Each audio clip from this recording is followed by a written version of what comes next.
kita sebelum menunaikan salat zuhur tadi, kita dapat mengambil banyak faedah tentang bagaimana sikap dan akhlak as-salaf, pendahulu umat ini, dari orang-orang yang berilmu, dari kalangan orang-orang saleh, di dalam menyikapi kebatilan dan ahlul batil.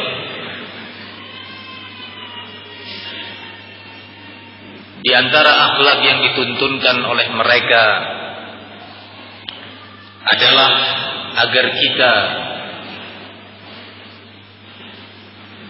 tidak duduk atau berbicara dengan ahlul ahwa,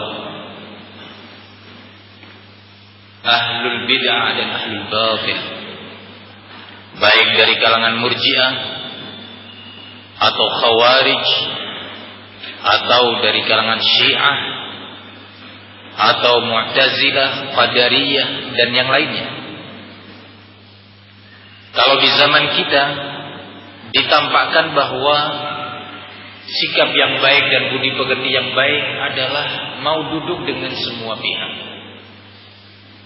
mau bermajlis dengan siapa saja, mau mendengarkan ucapan dan ceramah siapa saja. Itu sikap yang adil dan sportif dan akhlak yang mulia.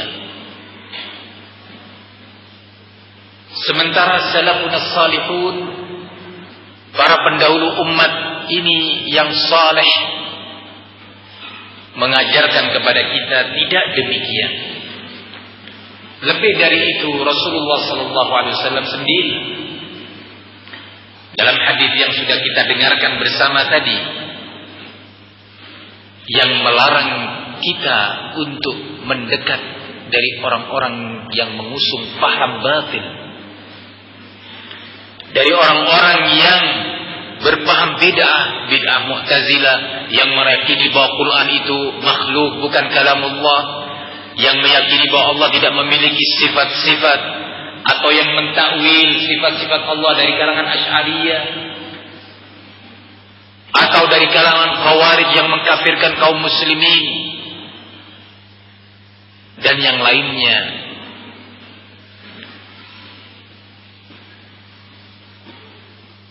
Al-Imamul Hasanul Basri yang tadi sempat kita sebutkan dalam poin pertama pembahasan kita, mengajarkan kepada kita sebuah akhlak yang mulia. Dalam salah satu nasihatnya yang diriwayatkan oleh Imam Ibnu Waddah dengan sanadnya yang sahih, beliau mengatakan, la tujalis sahib hawa fayadribu fi qalbika ma tattabi'u alaihi fatahlik. Jangan Anda duduk dengan seorang ahlul bid'ah, pengikut hawa nafsu. Hawa nafsu logikanya, hawa nafsu pahamnya yang menyimpang. Jangan, kata Hasan al-Basri. Kenapa? Nanti ahlul bid'ah itu tadi, baik dia seorang rasionalis atau liberalis, atau dari seorang yang khawarij atau syiah, nanti dia akan menanamkan, melemparkan ke dalam hati kamu sebuah syubhat, penyakit akidah, penyakit penyimpangan yang kamu nanti akan mengikuti jejaknya. Mari kita perhatikan baik-baik. Ada sekian faedah dari nasihat ini.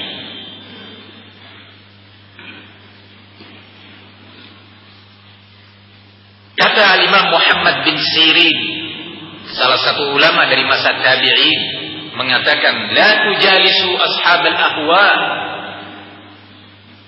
wala tujadiluhum wala tasma'u minhum. Jangan kalian duduk dengan ahlul bid'ah, pengekor hawa nafsu, dan jangan berdebat dengannya atau mendebati mereka. Jangan. Ditantang debat, nanti dikatakan penakut kalau enggak dilayani. Wah, beraninya hanya bicara di kandang sendiri. Biarkan. Jangan dihiraukan. Kalau kamu ikhlas, sabar. Jangan khawatir dikatakan atau dicela. Kenapa? Salaf kita, pendahulu kita, ulama kita, shalihin melarang kita itu. Wala tasma'u minhum, dan jangan kalian mendengar sedikit pun dari ucapan-ucapan mereka, jangan.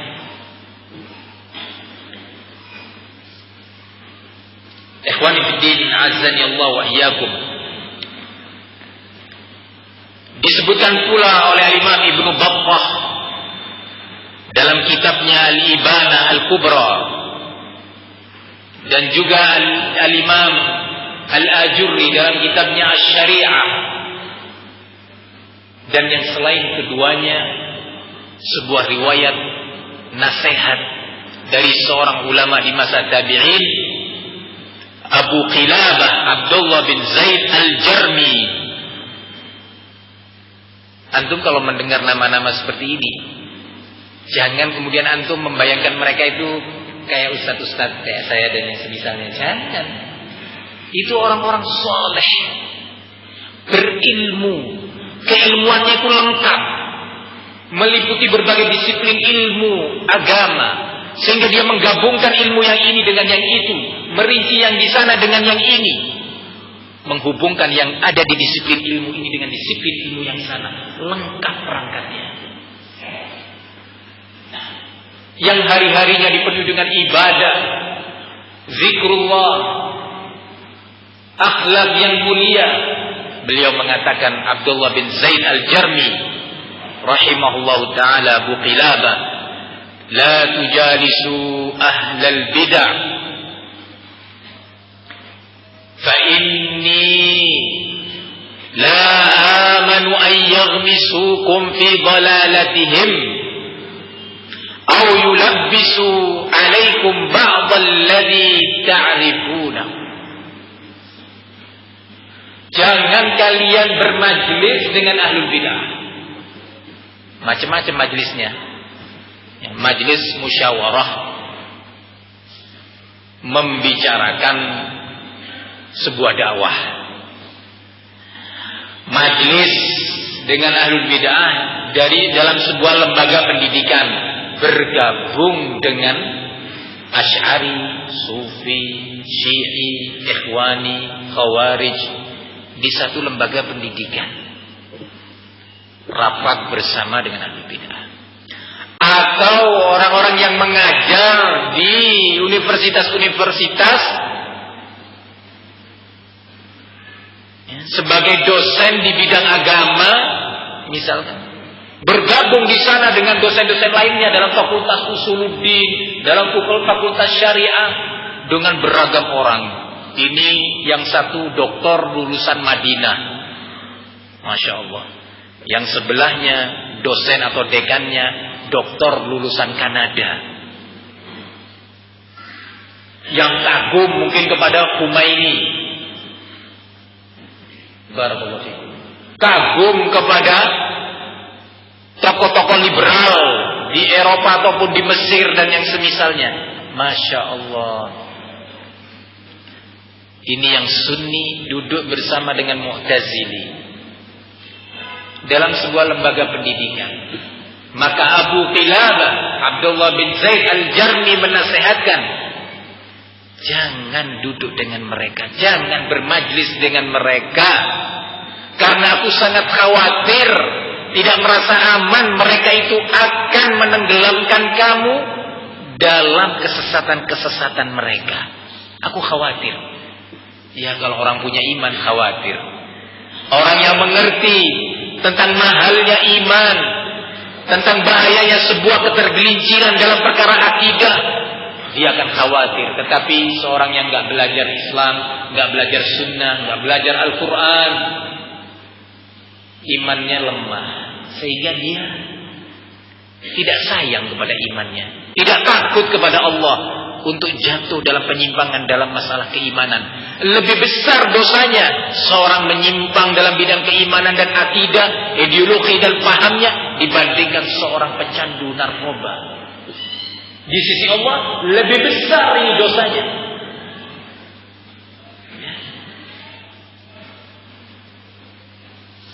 karena pecandu narkoba atau khamr, dia malu, sembunyi-sembunyi menyebarkan kemungkarannya, takut ketahuan. Tetapi ahlul bid'ah yang menyebarkan paham-paham bid'ahnya itu merasa sedang melakukan kebaikan, merasa sedang membela agama Allah. Sehingga syaitan, kata Sufyan Ats-Tsauri, sesungguhnya ahlul bid'ah itu lebih disenangi oleh syaitan dibandingkan ahlul ma'asi. Lebih disenangi oleh syaitan dibandingkan para pelaku maksiat. Khamr, zina, judi, penipu, pencuri, lebih disenangi oleh syaitan ahlul bid'ah dibandingkan para pelaku maksiat ini. Kenapa? Para pelaku maksiat sadar bahwa dirinya kotor. Lingkungan mengetahui ini orang kotor ini. Tetapi kemungkaran yang terkait dengan syubhat, pemahaman yang menyimpang tentang takdir, pemahaman yang menyimpang tentang keimanan kepada hari akhir, pemahaman yang menyimpang dalam menafsirkan ayat-ayat Al-Quran, pemahaman yang menyimpang dalam bidang nama-nama Allah dan sifat-sifatnya, pemahaman yang menyimpang terkait dengan keimanan. Ada yang mengatakan seorang yang melakukan dosa besar langsung kafir. Kelompok lainnya lawannya gak ada masalah, kemaksiatan apapun tidak mempengaruhi keimanan. Iman gak bisa naik, gak bisa turun karena kemaksiatan, ya tetap begitu. Sehingga imannya kita dengan imannya Abu Bakar As-Siddiq sama. Imannya kita dengan imannya Sayyidina Ali bin Abi Thalib sama. Ekstrim kanan, ekstrim kiri. Salaf, para ulama dahulu mengingatkan jangan duduk dengan mereka. Kata Abu Qilabah Abdullah bin Zaid Al-Jarmi, aku sangat khawatir, gak merasa aman, nanti mereka akan mencelupkan kamu dalam kesesatan mereka dalam keadaan kamu gak sadar. Ibnu Abbas, sahabat yang mulia, mengatakan mujalasatu ahlil bid'ah mumridatun lil qulub. Bermajlis dengan ahlul bid'ah di seminar-seminar. Lu kok hadir kamu dalam seminarnya orang-orang liberalis itu? Ya, kita lihat. Yang baik kita ambil, yang enggak baik kita buang. Lu kamu kok baca-baca bukunya seorang pengingkar takdir atau seorang yang menyeru kepada pemberontakan dan membunuh umat Islam? Ya, kita harus adil. Jangan menutup diri, jangan eksklusif. Kita harus baca. Tidak demikian bimbingan orang-orang soleh. Tidak demikian bimbingan generasi terbaik dan termulia umat ini. Tidak demikian bimbingan para ulama kita. Lalu kita ini mengikuti siapa? Kalau seperti itu cara dan jalan berpikir kita. Kata Ibnu Abbas, duduk atau bermajlis dengan ahlul bid'ah itu dapat menyebabkan penyakit ini, atau dapat mengakibatkan kolbu ini berpenyakit. Ikhwani fiddin, a'azzani Allah wa iyyakum.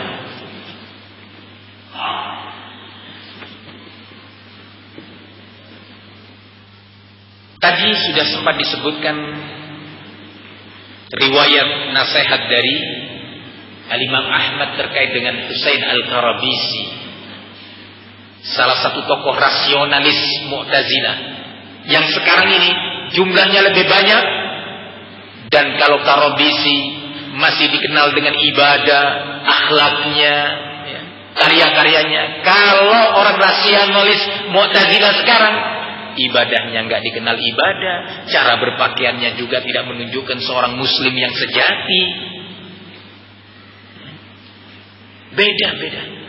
Kalau Imam Ahmad, Al-Imam Syafi'i, Al-Imam Malik, Bukhari dan Muslim melihat tokoh-tokoh Mu'tazilah zaman sekarang ini, entah bagaimana lagi bentuk pengingkaran dan sikap mereka. Karabisi dikenal orang yang tawadhu secara zahir, khusyuk kalau ibadah, berzikir. Barakallahu fikum. Tidak sama dengan Jalaluddin Rahmat, Tidak sama dengan ulil absar Abdullah. Tidak nampak cahaya iman di wajahnya, cahaya sholat. Barakallahu fikum.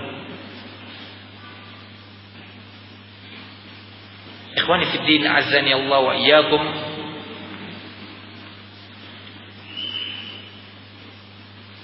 Al-Imam Fudail bin Iyad. Al-Imam Fudail bin Iyad, salah satu ulama yang hidup di masa akhir tabi'ut tabi'in, yang saya yakin orang sering mendengar nama ini, yang apabila dibacakan Al-Quran di hadapannya menangis hingga tidak sadarkan diri, karena beliau memahami makna-makna ayat itu, merasa takut kepada Allah dan azabnya hingga tidak sadarkan diri. Beliau mengatakan dalam salah satu nasihatnya, la tajlis ma'a sahibi bid'ah fa inni akhafu an yanzil 'alaika al-la'na. Jangan Anda duduk dengan pengusung pemikiran bid'ah, karena sesungguhnya aku sangat khawatir akan turun kepadamu laknat dari Allah Subhanahu wa ta'ala. Dalam kesempatan yang lainnya, kalau tadi riwayat itu disebutkan oleh Ibnu Battah dalam Al-Ibana, Al-Baihaqi dalam Syu'abul Iman, dan yang lainnya, ini disebutkan yang berikutnya oleh Imam Al-Lalikai dalam kitabnya I'tiqadu Ahli Sunnati wal Jamaah. Beliau mengatakan, Fudail bin Iyad, ihzaru ad-dukhul ala ashabil bid'ah fa innahum yasudduna 'anil haqq. Waspadai bermajlis, bertemu, mendatangi majlis-majlis ahlul bid'ah, karena sesungguhnya mereka itu berupaya menghalangi manusia dari kebenaran. Sekali lagi, yang saya bacakan ini perkataan-perkataan ulama. Kalau kita melihat dari berbagai nasihat tadi,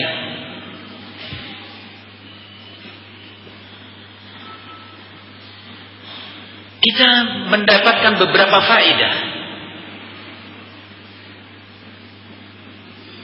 Sebelum saya menyebutkan faedah yang penting ini tadi,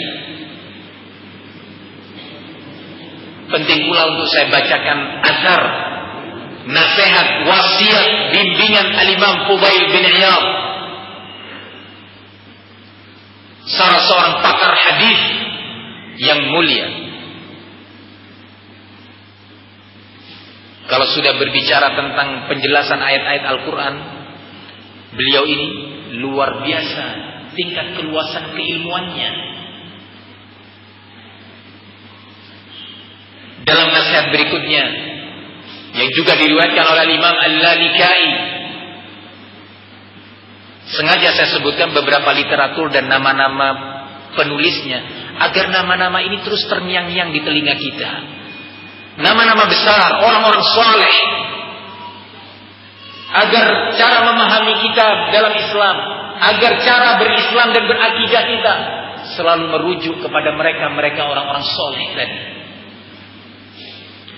Al-Imam Fudail bin Iyad mengatakan, sahibul bid'ati la ta'manhu ala dinik wa la tushawirhu fi amrik wa la tajlis ilayhi faman jalasa ila sahibi bid'atin warratahu Allahul 'ama. Seorang pengusung paham bid'ah, jangan Anda merasa aman darinya terkait dengan akidah kamu, terkait dengan urusan keagamaanmu. Jangan merasa aman darinya.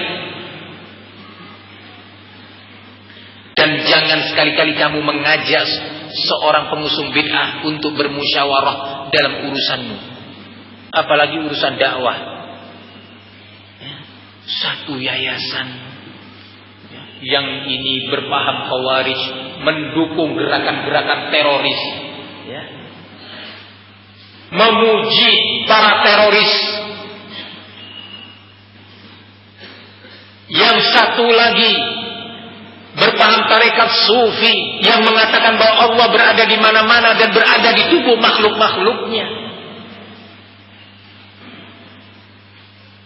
Atau yang semisal dengan ini. Para hadirin yang saya muliakan, bukan akhlak seorang muslim, bukan tergolong budi pekerti yang mulia ketika seorang muslim itu tidak peduli dengan siapa dia bermajlis, dengan siapa dia duduk, apalagi dengan siapa dia bermusyawarah terkait urusan agama.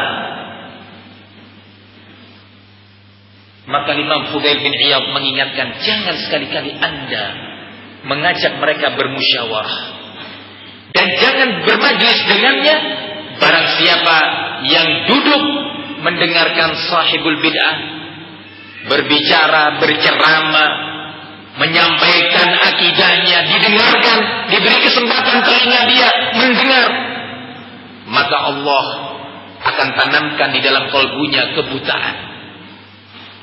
Bukan buta mata, tetapi buta hati, sehingga dia tidak tahu mana yang sunnah, mana yang bid'ah, mana yang tauhid, mana yang syirik. Dia tidak tahu lagi mana akidah yang dituntunkan oleh Rasul dan mana akidah yang menyimpang. Semakin seorang muslim merasa bahwa imannya itu mahal, akidahnya itu sangat berharga, dia akan selalu menjaga keutuhan dan kemurnian imannya ini, keutuhan dan kemurnian akidahnya. Bukan tidak peduli.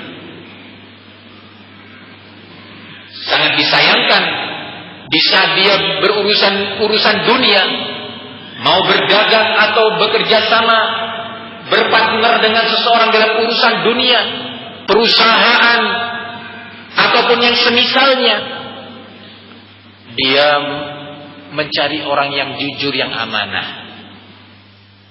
Urusan dunianya, kalau tahu orang ini gak jujur dalam berpartner, dalam berkongsi, gak mau.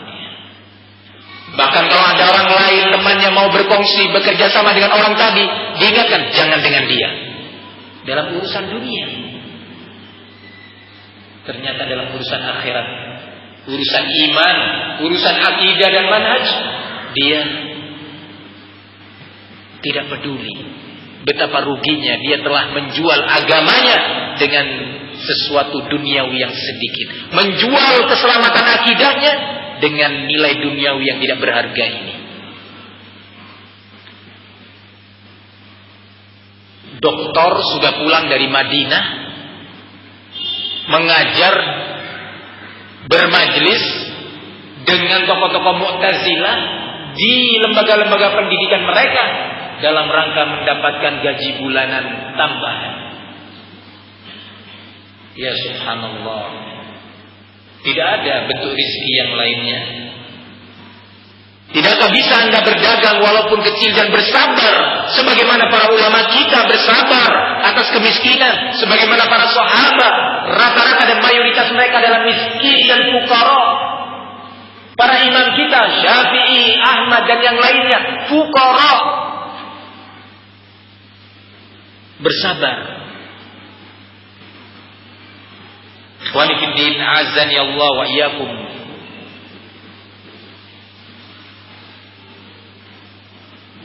Bahkan Al-Imam Ibrahim An-Nakhai, salah satu ulama di masa tabi'in, murid sahabat, mengatakan la tujalisu ashabal ahwa fa inni akhafu an tartadda qulubukum. Jangan duduk dengan ahlul bid'ah, pengikut hawa nafsu, karena sesungguhnya aku sangat khawatir kalbu kalian akan menjadi murtad. Pelan-pelan, bertahap, tiba-tiba tidak dirasa dia sudah murtad, keluar dari agama. Tidak dengan tegas mengatakan saya Yahudi, saya Nasrani, tidak. Tetapi dia telah berkeyakinan dan berakidah dengan akidah-akidah yang menyeret dia dalam kekufuran. Seperti apa contohnya? Perlu dipelajari. Sabarlah antum belajar akidah, belajar iman, belajar manhaj.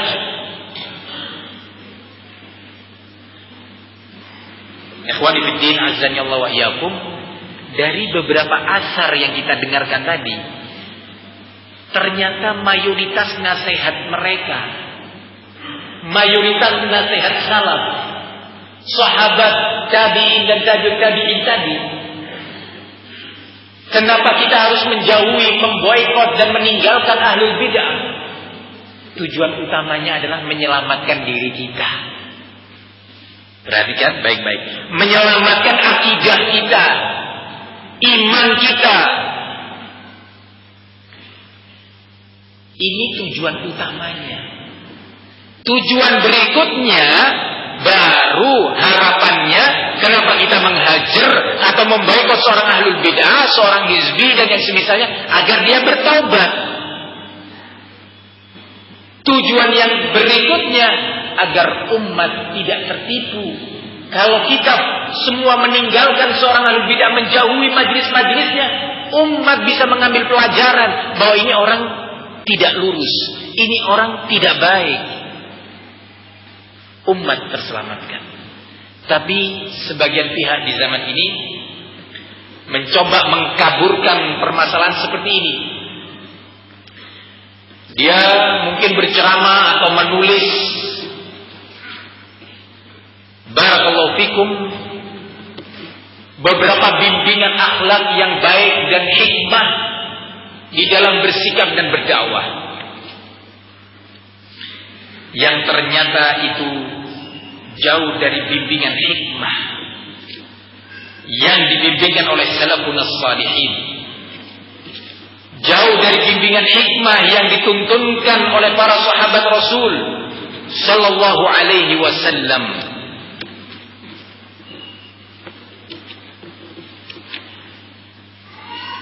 Dengan tegas dia mengatakan bahwasanya upaya menjauhi dan meninggalkan ahlul bid'ah boleh dilakukan apabila ahlul bid'ah tadi dapat mengambil manfaat dari sikap kita dalam bentuk bertaubat dan rujuk dari kebid'ahannya. Coba perhatikan baik-baik. Menghajar ahlul bid'ah, memboikot, menjauhi